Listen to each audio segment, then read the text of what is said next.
ओम श्री गुरुवे नमः। प्रिय श्रोताओं, आज आप सुनेंगे गुरुवार यानी बृहस्पतिवार की संपूर्ण कथा। बृहस्पति देवता की कृपा से आप सभी के दुख दूर हों और आप सभी की मनोकामनाएं पूरी हों। श्री बृहस्पतिवार व्रत कथा। भारतवर्ष में एक प्रतापी और दानी राजा राज्य करता था। वह नित्य गरीबों और ब्राह्मणों की सहायता करता था। यह बात उसकी रानी को अच्छी नहीं लगती थी। वह ना ही गरीबों को दान देती थी और ना ही भगवान का पूजन करती थी और राजा को भी दान देने से मना किया करती थी। एक दिन राजा शिकार खेलने वन को गए हुए थे तो रानी महल में अकेली थी।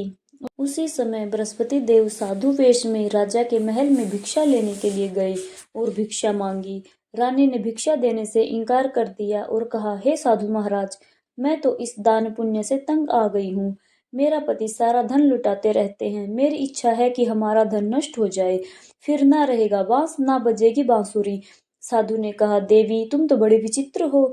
धन संतान तो सभी चाहते हैं, पुत्र और लक्ष्मी तो पापी के घर भी होनी चाहिए। यदि तुम्हारे पास अधिक धन है तो भूखों को भोजन दो, प्यासों के लिए प्याऊ बनवाओ, मुसाफिरों के लिए धर्मशालाएं खुलवाओ। जो निर्धन अपनी कुंवारी कन्याओं का विवाह नहीं कर सकते उनका विवाह करवा दो। ऐसे और कई काम हैं जिनके करने से तुम्हारा यश लोक परलोक में फैलेगा। परंतु रानी पर उपदेश का कोई प्रभाव ना पड़ा। कहने लगी, महाराज आप मुझे कुछ मत समझाइए, मैं ऐसा धन नहीं चाहती जो हर जगह बांटती फिरूं। साधु ने उत्तर दिया कि यदि तुम्हारी ऐसी इच्छा है तो तथास्तु। ऐसा करना कि बृहस्पतिवार को घर लीपकर पीली मिट्टी से अपना सिर धोकर स्नान करना, भट्टी चढ़ाकर कपड़े धोना। ऐसा करने से आपका सारा धन नष्ट हो जाएगा। इतना कहकर वह साधु महाराज वहां से आलोक हो गए। साधु के कहे अनुसार बातों को पूरा करते करते रानी को केवल 3 बृहस्पतिवार ही बीते थे कि उसकी समस्त धन संपत्ति नष्ट हो गई। अब भोजन के लिए राजा का परिवार तरसने लगा। तब एक दिन राजा ने रानी से कहा, हे रानी, तुम यही रहो, मैं दूसरे देश को जाता हूँ, क्योंकि यहाँ पर सभी लोग मुझे जानते हैं, इसलिए मैं कोई छोटा काम नहीं कर सकता। ऐसा कहकर राजा परदेश चला गया। वहां वह जंगल से लकड़ी काट कर लाता और शहर में बेचता। इस तरह से वह अपना जीवन व्यतीत करने लगा। इधर राजा के परदेश जाते ही रानी और दासी दुखी रहने लगी। एक बार जब रानी और दासी को 7 दिन तक बिना भोजन के रहना पड़ा तो रानी ने अपनी दासी से कहा, हे दासी, पास ही के नगर में मेरी बहन रहती है, वह बड़ी धनवान है, तू उसके पास जा और कुछ ले आ ताकि थोड़ा बहुत गुजर बसर हो जाए। दासी रानी की बहन के पास गई। उस दिन गुरुवार था और रानी की बहन उस समय बृहस्पतिवार व्रत की कथा सुन रही थी। दासी ने रानी की बहन को अपनी रानी का संदेश दिया, लेकिन रानी की बहन ने कोई उत्तर नहीं दिया। जब दासी को रानी की बहन से कोई उत्तर नहीं मिला तब वह बहुत दुखी हुई, उसे क्रोध भी आया। दासी ने वापस आकर रानी को सारी बात बता दी। सुनकर रानी ने अपने भाग्य को कोसा। उधर रानी की बड़ी बहन ने सोचा कि मेरी बहन की दासी आई थी परंतु मैं उससे नहीं बोली, इससे वह बहुत दुखी हुई होगी। कथा सुनकर और पूजन समाप्त करके वह अपनी बहन के घर आई और कहने लगी, हे बहन, मैं बृहस्पतिवार का व्रत कर रही थी, तुम्हारी दासी मेरे घर आई थी, परंतु जब तक कथा होती है तब तक ना उठते हैं और ना ही हम बोलते हैं, इसलिए मैं नहीं बोली। कहो दासी क्यों गई थी? रानी बोली, बहन तुमसे क्या छुपाऊं, हमारे घर में खाने तक को अनाज नहीं था। ऐसा कहते कहते रानी की आंखें भर आई। उसने दासी समेत पिछले 7 दिनों से भूखे रहने की बात अपनी बहन को विस्तार पूर्वक सुना दी। रानी की बहन बोली, देखो बहन, भगवान बृहस्पति देव सबकी मनोकामना पूर्ण करते हैं। देखो शायद तुम्हारे घर में भी अनाज रखा हो। पहले तो रानी को विश्वास नहीं हुआ, पर बहन के आग्रह करने पर उसने अपनी दासी को घर के अंदर भेजा तो उसे सचमुच अनाज से भरा हुआ एक घड़ा मिल गया। यह देखकर दासी को बड़ी हैरानी हुई। दासी रानी से कहने लगी, हे रानी, जब हमको भोजन नहीं मिलता तो हम व्रत रोज ही करते हैं, इसलिए क्यों ना इनसे व्रत की कथा और विधि भी पूछ ली जाए ताकि हम भी व्रत कर सकें। तब रानी ने अपनी बहन से बृहस्पतिवार व्रत के बारे में पूछा। उसकी बहन ने बताया, बृहस्पतिवार के व्रत में चने की दाल और मुनक्खा से विष्णु भगवान का केले की जड़ में पूजन करें, दीपक जलाएं, व्रत कथा सुने और पीला भोजन ही करें, इससे बृहस्पति देव प्रसन्न होते हैं। व्रत और पूजन विधि बताकर रानी की बहन अपने घर को लौट गई। 7 दिन के बाद जब गुरुवार आया तो रानी और दासी ने व्रत रखा। घुड़साल में जाकर चना और गुड़ लेकर आई। फिर उससे केले की जड़ तथा विष्णु भगवान का पूजन किया। अब पीला भोजन कहाँ से आए, इस बात को लेकर दोनों बहुत दुखी थी, क्योंकि उन्होंने व्रत रखा था, इसलिए बृहस्पति देव उनसे प्रसन्न थे। इसलिए वे एक साधारण व्यक्ति का रूप धारण कर 2 थालों में सुंदर पीला भोजन दासी को दे गए। भोजन पाकर दासी प्रसन्न हुई और फिर रानी के साथ मिलकर भोजन ग्रहण किया। उसके बाद वे सभी गुरुवार को व्रत और पूजन करने लगी। बृहस्पति भगवान की कृपा से उनके पास फिर से धन संपत्ति आ गई, परंतु रानी फिर से पहले की तरह आलस्य करने लगी। तब दासी बोली, देखो रानी, तुम पहले भी इसी प्रकार आलस्य करती थी, तुम्हें धन रखने में कष्ट होता था, इस कारण सभी धन नष्ट हो गया, और अब जब भगवान बृहस्पति की कृपा से धन मिला है तो तुम्हें फिर से आलस्य होता है। रानी को समझाते हुए दासी कहती है, बड़ी मुसीबतों के बाद हमने यह धन पाया है, इसलिए हमें दान पुण्य करना चाहिए, भूखे मनुष्यों को भोजन कराना चाहिए और धन को शुभ कार्यों में खर्च करना चाहिए, जिससे तुम्हारे कुल का यश बढ़ेगा, स्वर्ग की प्राप्ति होगी और पितृ प्रसन्न होंगे। दासी की बात मानकर रानी अपना धन शुभ कार्यों में खर्च करने लगी, जिससे पूरे नगर में उसका यश फैलने लगा। फिर एक दिन रानी और दासी आपस में विचार करने लगी कि न जाने राजा किस दशा में होंगे, उनकी कोई खोज खबर भी नहीं है। उन्होंने श्रद्धा पूर्वक बृहस्पति भगवान की प्रार्थना की, राजा जहाँ कहीं भी हो शीघ्र वापस आ जाएं। उधर वह राजा एक दिन दुखी होकर जंगल में पेड़ के नीचे आसन जमाकर बैठ गया। वह अपनी दशा को याद करके व्याकुल होने लगा। बृहस्पतिवार का दिन था। एकाएक उसने देखा कि निर्जन वन में एक साधु प्रकट हुए। वह साधु वेश में स्वयं बृहस्पति देवता ही थे। लकड़हारे के सामने आकर बोले, हे लकड़हारे, इस सुनसान जंगल में तू चिंता मग्न में क्यों बैठा है? लकड़हारे ने दोनों हाथ जोड़कर प्रणाम किया और उत्तर दिया, महात्मा जी, आप सब कुछ जानते हैं, मैं क्या कहूँ। यह कहकर वह रोने लगा और साधु को अपनी आत्मकथा सुनाई। महाराज जी ने कहा, तुम्हारी स्त्री ने बृहस्पति के दिन बृहस्पति भगवान का निरादर किया है, जिसके कारण रुष्ट होकर उन्होंने तुम्हारी यह दशा कर दी। अब तुम चिंता दूर करके मेरे कहने पर चलो तो तुम्हारे सभी कष्ट दूर हो जाएंगे और भगवान पहले से भी अधिक संपत्ति देंगे। तुम बृहस्पतिवार के दिन कथा किया करो, 2 पैसे के चने मुनक्का लाकर उसका प्रसाद बनाओ और शुद्ध जल से लोटे में शक्कर मिलाकर अमृत तैयार करो। कथा के पश्चात अपने सारे परिवार और सुनने वाले प्रेमियों में अमृत और प्रसाद बांटकर आप भी ग्रहण करो। ऐसा करने से भगवान तुम्हारी सब मनोकामनाएं पूर्ण करेंगे। साधु के ऐसे वचन सुनकर लकड़हारा बोला, हे प्रभु, मुझे लकड़ी बेचकर इतना पैसा भी नहीं मिलता जिससे भोजन के बाद कुछ बचा सकूं। मैंने रात में अपनी पत्नी को व्याकुल देखा है, मेरे पास कुछ भी नहीं है जिससे मैं उसकी खबर जान सकूं। साधु ने कहा, हे लकड़हारे, तुम किसी बात की चिंता मत करो। बृहस्पति के दिन तुम रोजाना की तरह लकड़ियां लेकर शहर को जाओ। तुमको रोज से 2 गुना धन प्राप्त होगा, जिससे तुम भली भांति भोजन कर लोगे और बृहस्पति देव की पूजा का सामान भी आ जाएगा। जो तुमने बृहस्पतिवार की कहानी के बारे में पूछा है वह इस प्रकार है। प्राचीन काल में एक बहुत ही निर्धन ब्राह्मण था। उसकी कोई संतान नहीं थी। वह नित्य पूजा पाठ किया करता, लेकिन उसकी पत्नी ना स्नान करती और ना ही किसी देवता का पूजन करती। इसी कारण वह ब्राह्मण देवता बहुत दुखी रहते थे। भगवान की कृपा से ब्राह्मण के यहाँ एक कन्या उत्पन्न हुई। कन्या अपने पिता के घर में बड़ी होने लगी। प्रातः स्नान करके वह भगवान विष्णु का जप करती, बृहस्पतिवार का व्रत करने लगी, पूजा पाठ समाप्त कर पाठशाला जाती तो अपनी मुट्ठी में जौ भरकर ले जाती और पाठशाला के मार्ग में डालती जाती। लौटते समय वही जो सोने के हो जाते तो उनको बीनकर घर ले आती। एक दिन वह बालिका सूप में उन सोने के जौ को फटक कर साफ कर रही थी। तभी उसकी माँ ने देख लिया और कहा, हे बेटी, सोने के जौ को फटकने के लिए सोने का सूप भी तो होना चाहिए। दूसरे दिन गुरुवार था। उस कन्या ने व्रत रखा और बृहस्पति देव से सोने का सूप देने की प्रार्थना की। बृहस्पति देव ने उसकी प्रार्थना स्वीकार कर ली। रोजाना की तरह वह कन्या जो फैलाती हुई पाठशाला चली गई।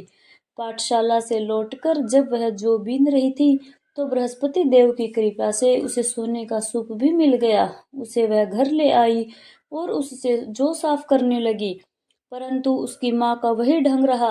एक दिन की बात है, कन्या सोने के सूप में जब जौ साफ कर रही थी, उसी समय उस नगर का राजकुमार वहां से निकला। कन्या के रूप और कार्य को देखकर वह उस पर मोहित हो गया। राजमहल आकर वह भोजन और जल त्याग कर उदास होकर लेट गया। राजा को जब राजकुमार द्वारा अन्न जल त्यागने का समाचार पता चला, तो अपने मंत्रियों के साथ वह अपने पुत्र के पास गया और कारण पूछा। राजकुमार ने राजा को उस लड़की के घर का पता भी बता दिया। मंत्री उस लड़की के घर गया। मंत्री ने ब्राह्मण के सामने राजा की ओर से निवेदन किया। कुछ ही दिन बाद ब्राह्मण की कन्या का विवाह राजकुमार के साथ संपन्न हो गया। इधर कन्या के घर से जाते ही ब्राह्मण देवता के घर में पहले की तरह गरीबी का निवास हो गया। एक दिन दुखी होकर वह ब्राह्मण अपनी पुत्री से मिलने गए। बेटी ने पिता की अवस्था को देखा और अपनी माँ का हाल पूछा। ब्राह्मण ने सभी हाल कह सुनाया। तब कन्या ने बहुत सारा धन देकर अपने पिता को विदा कर दिया। लेकिन कुछ दिन बाद फिर वही हाल हो गया। ब्राह्मण फिर अपनी कन्या के यहाँ गया और सभी हाल कहा। तो पुत्री बोली, हे पिताजी, आप माताजी को यहाँ लिवा लाओ। मैं उन्हें वह विधि बता दूंगी जिससे गरीबी दूर हो जाए। ब्राह्मण देवता अपनी पत्नी को साथ लेकर अपनी पुत्री के पास राजमहल पहुंचे। तो पुत्री अपनी माँ को समझाने लगी, हे माँ, तुम प्रातःकाल स्नान आदि करके विष्णु भगवान का पूजन किया करो, तो सब दरिद्रता दूर हो जाएगी। परंतु उसकी माँ ने उसकी एक भी बात नहीं मानी। वह प्रातःकाल उठकर अपनी पुत्री की बची जूठन को खा लेती थी। एक दिन उसकी पुत्री को बहुत गुस्सा आया। उसने अपनी माँ को एक कोठरी में बंद कर दिया। प्रातः उसे स्नान आदि करा के पूजा पाठ करवाया तो उसकी माँ की बुद्धि ठीक हो गई। इसके बाद वह नियम से पूजा पाठ करने लगी और प्रत्येक बृहस्पतिवार को व्रत भी करने लगी। इस व्रत के प्रभाव से मृत्यु के बाद वह स्वर्ग को गई। वह ब्राह्मण भी सुखपूर्वक इस लोक का सुख भोग कर स्वर्ग को प्राप्त हुआ। न कहकर साधु अंतर्ध्यान हो गए। धीरे धीरे समय बीतने पर फिर वही बृहस्पतिवार का दिन आया। लकड़हारा जंगल से लकड़ी काटकर किसी शहर में बेचने गया। उसे उस दिन और दिन से अधिक पैसा मिला। राजा ने चना गुड़ आदि लाकर गुरुवार का व्रत किया। उस दिन से उसके सभी कलेश दूर हो गए। परंतु जब दोबारा गुरुवार का दिन आया तो बृहस्पतिवार का व्रत करना भूल गया। इस कारण बृहस्पति महाराज नाराज हो गए। उस दिन उस नगर के राजा ने विशाल यज्ञ का आयोजन किया था और शहर में यह घोषणा कर दी थी कि कोई भी मनुष्य अपने घर में भोजन ना बनाए, ना आग जलाए। समस्त जनता मेरे यहाँ भोजन करने आए। इस आज्ञा को जो नहीं मानेगा उसे फांसी की सजा दी जाएगी। इस तरह की घोषणा संपूर्ण नगर में करवा दी गई। राजा की आज्ञा अनुसार शहर के सभी लोग भोजन करने गए, लेकिन लकड़हारा कुछ देर से पहुंचा। इसलिए राजा उसको अपने साथ घर ले गए और ले जाकर भोजन करा रहे थे तो रानी की दृष्टि उस खूंटी पर पड़ी जिस पर उसका हार लटका हुआ था। वह वहां पर नहीं दिखाई दिया। रानी ने निश्चय किया कि मेरा हार इसी मनुष्य ने चुरा लिया है। उसी समय सिपाहियों को बुलाकर उसको कारागार में डलवा दिया गया। जब लकड़हारा कारागार में पड़ गया और बहुत दुखी होकर विचार करने लगा कि न जाने कौन से पूर्व जन्म के कर्म किससे मुझे यह दुख प्राप्त हुआ है, और उसी साधु को याद करने लगा जो कि जंगल में मिला था। उसी समय तत्काल बृहस्पति देव साधु के रूप में प्रकट हुए और उसकी दशा को देखकर कहने लगे, अरे मूर्ख, तूने बृहस्पति देव की कथा नहीं करी, इस कारण तुझे यह दुख प्राप्त हुआ है। अब चिंता मत कर, बृहस्पतिवार के दिन कारागार के दरवाजे पर 4 पैसे पड़े मिलेंगे। उनसे तो बृहस्पति देव की पूजा करना, तेरे सभी कष्ट दूर हो जाएंगे। बृहस्पतिवार के दिन उसे 4 पैसे मिले। लकड़हारे ने कथा कही। उसी रात को बृहस्पति देव ने उस नगर के राजा को स्वप्न में कहा, हे राजा, तुमने जिस आदमी को कारागार में बंद कर दिया है वह निर्दोष है। वह राजा है, उसे छोड़ देना। रानी का हार उसी खूंटी पर लटका है। अगर तू ऐसा नहीं करेगा तो मैं तेरे राज्य को नष्ट कर दूंगा। इस तरह रात के स्वप्न को देखकर राजा प्रातःकाल उठा और खूंटी पर हार देखकर लकड़हारे को बुलाकर क्षमा मांगी और लकड़हारे को योग्य सुंदर वस्त्र आभूषण देकर विदा कर दिया। बृहस्पति देव की आज्ञा अनुसार लकड़हारा अब अपने नगर को चल दिया। राजा जब अपने नगर के निकट पहुंचा तो उसे बड़ा आश्चर्य हुआ। नगर में पहले से अधिक बाग, तालाब, कुएं तथा बहुत सी धर्मशाला आदि बन गई हैं। राजा ने पूछा, यह किसका बाग और धर्मशाला है? तब नगर के सब लोग कहने लगे, यह सब रानी और बांदी के हैं। तो राजा को आश्चर्य हुआ और गुस्सा भी आया। जब रानी ने यह खबर सुनी कि राजा आ रहे हैं, तो उन्होंने बांदी से कहा, हे दासी, देख, राजा हमको कितनी बुरी हालत में छोड़ गए थे। हमारी ऐसी हालत देख कर वह लौट ना जाएं, इसलिए तू दरवाजे पर खड़ी हो जा। आज्ञा अनुसार दासी दरवाजे पर जाकर खड़ी हो गई। राजा आए तो उन्हें अपना साथ लिवा लाई। तब राजा ने क्रोध करके अपनी रानी से पूछा कि यह धन तुम्हें कैसे प्राप्त हुआ है? तब उन्होंने कहा, हमें यह सब धन बृहस्पति देव के इस व्रत के प्रभाव से प्राप्त हुआ है। अब राजा ने निश्चय किया कि 7 रोज बाद तो सभी बृहस्पति देव का पूजन करते हैं, परंतु मैं प्रतिदिन दिन में 3 बार कहानी करूंगा और हर दिन व्रत किया करूंगा।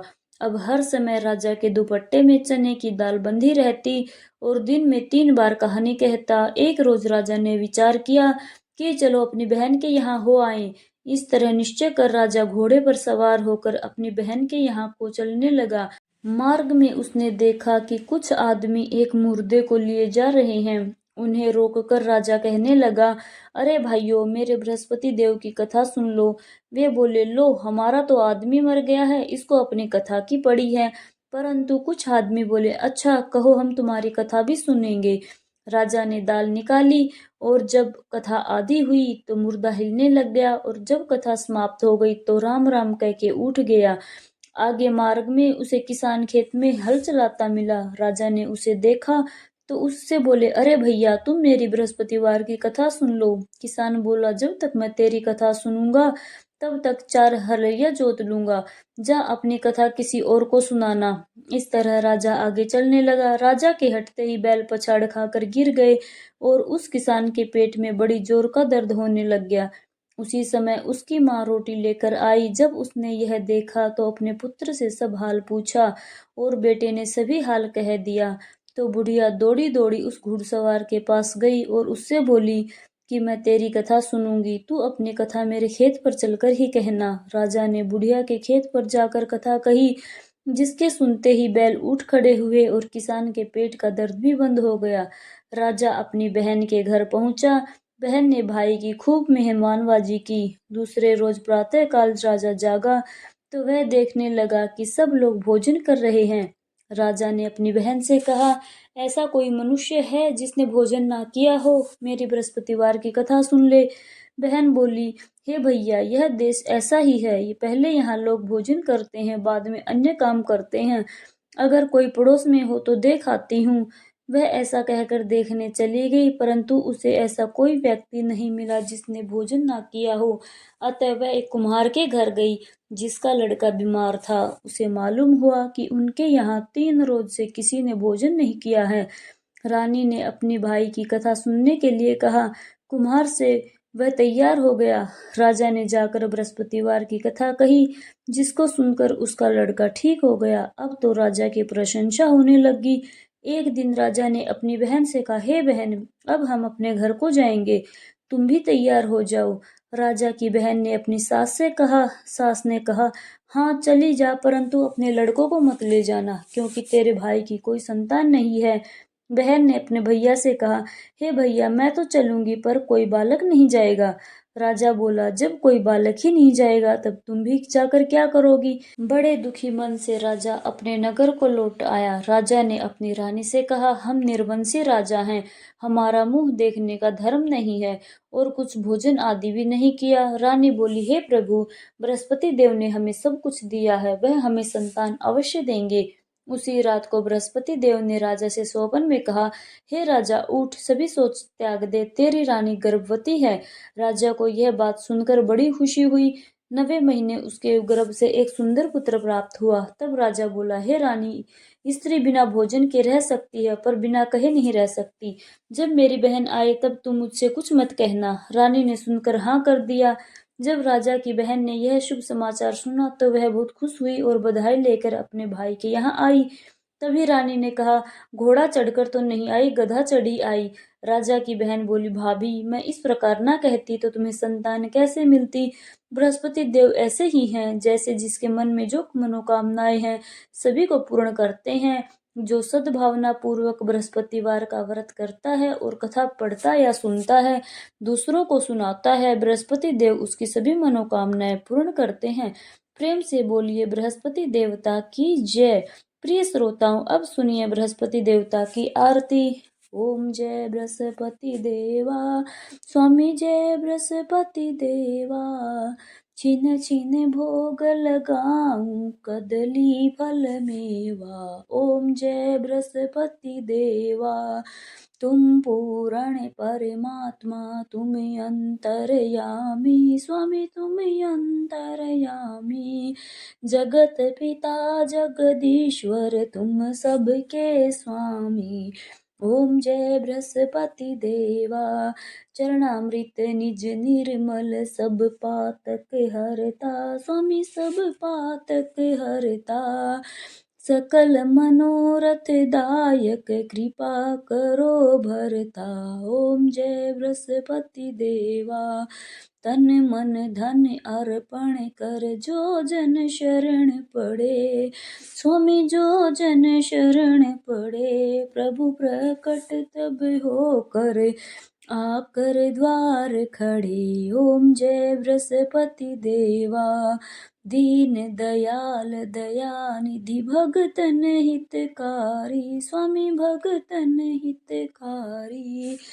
पाप दोष सब हरता, पाप दोष सब हरता, भव बंधन हारी। ओम जय बृहस्पति देवा, सकल मनोरथ दायक, सब संशय तारो, स्वामी सब संशय तारो। विषय विकार मिटाओ, संतन सुखकारी। ओम जय बृहस्पति देवा, जो कोई आरती तेरी प्रेम सहित गावे, स्वामी प्रेम सहित गावे।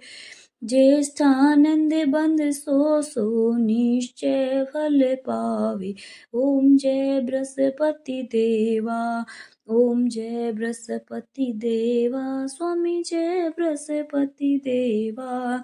छिन छिन भोग लगाऊं, कदली फल मेवा। ओम जय बृहस्पति देवा। सभी प्रेम से बोलिए बृहस्पति देव भगवान की जय।